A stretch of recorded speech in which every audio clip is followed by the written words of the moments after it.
Slasher Week is almost up. We have had a ton of reviews on slasher movies. We've had interviews with people in the slasher world, and the train is about to end. Welcome to another episode of the Popcorn Confessional. This is Dave from Nerdbox, and I'm accompanied by my wife, Jen, also from Nerdbox. And on this episode, we are talking about Diced. So fire up that Jiffy Pop and meet us in the booth.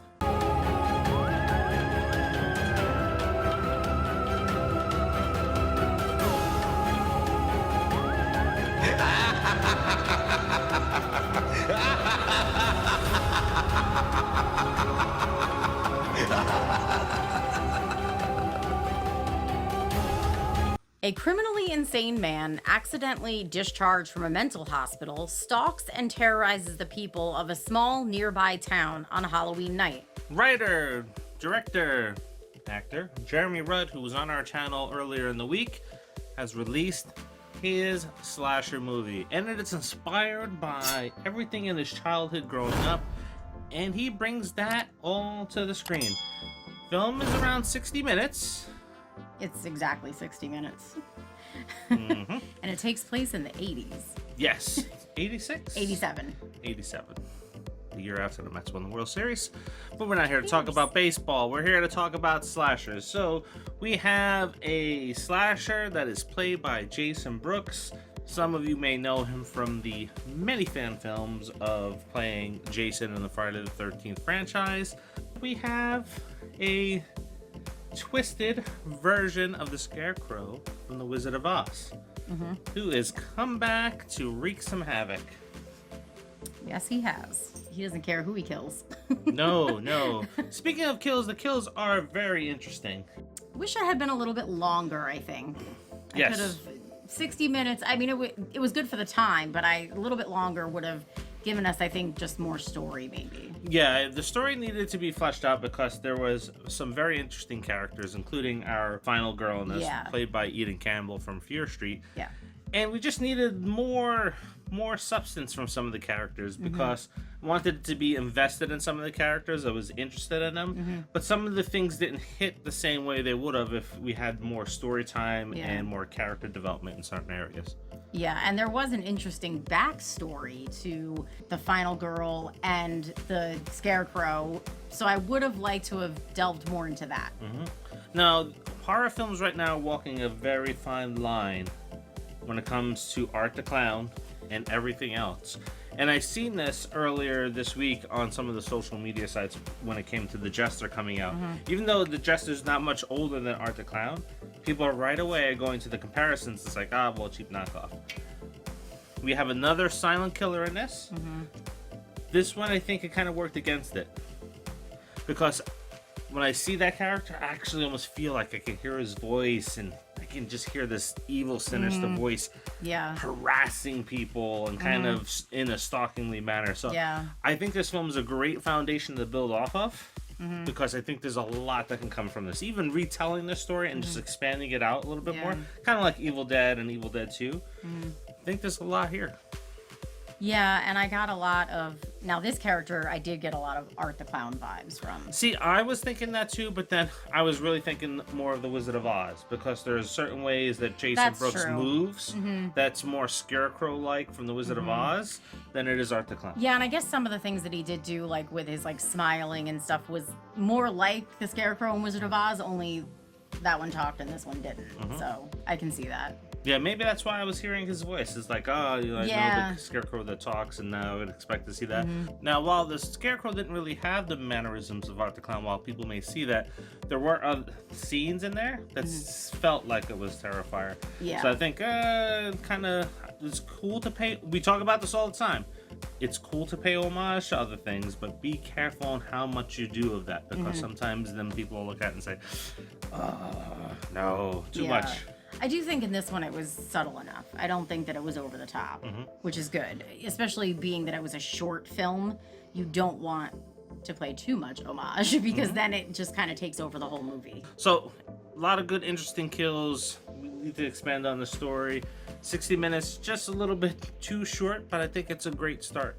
Yeah. Now, before you rush out to watch this one, give it a couple of days because there was a rough cut that was kind of dropped on Prime, so there's some sound issues and there's some cinematography issues.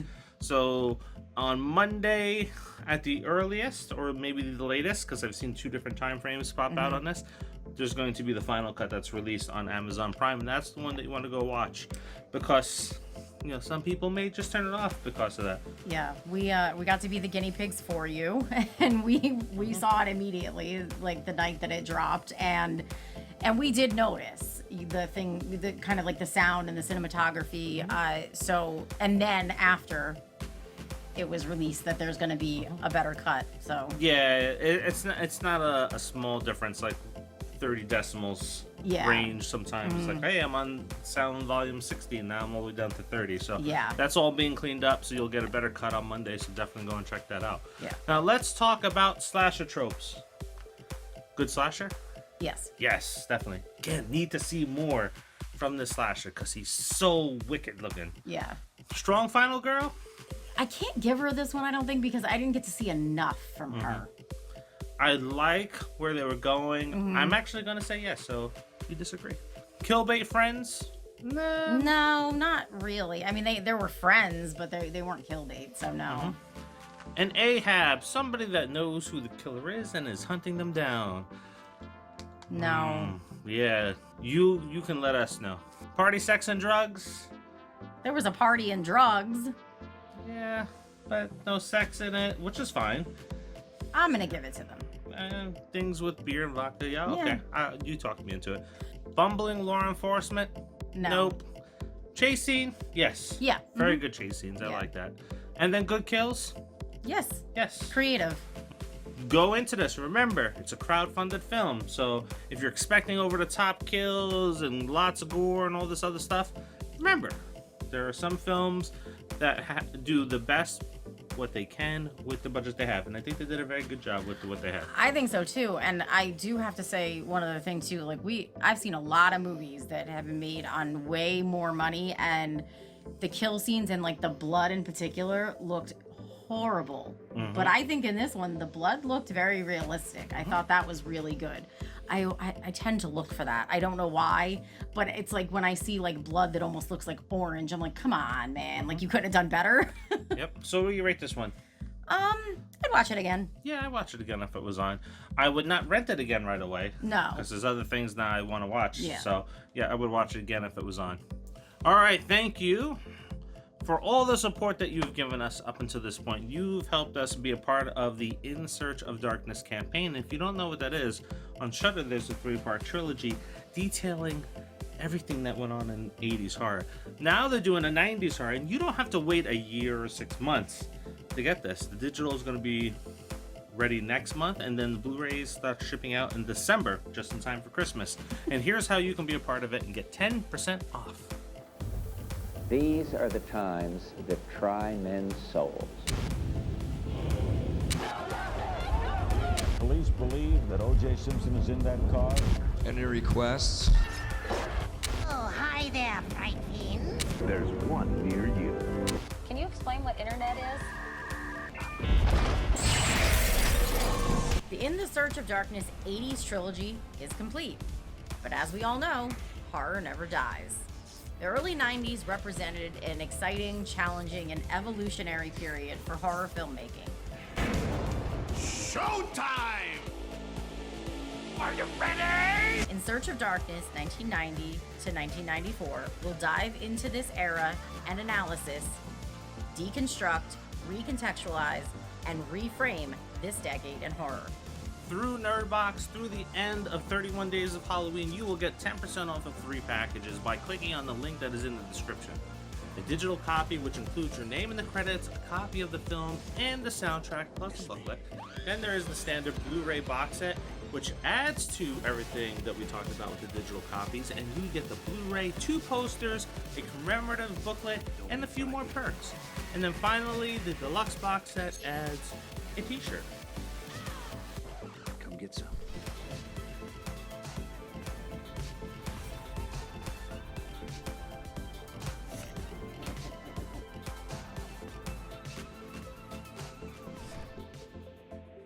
Remember, time's ticking. Be a part of horror history. Now, there's a couple things you need to do. Like, comment, share, and subscribe. Yes, let us know what horror movies you watched this month. Whether it's new, old, whatever. If you want to talk spoilers, head over to the Facebook page, shoot us a message there. We can chat privately so you don't have to spoil it for anybody else. A couple people do that already, so it's kind of fun. Brings me back to the Blockbuster days. Anyway, until the next episode, see you. Happy Halloween.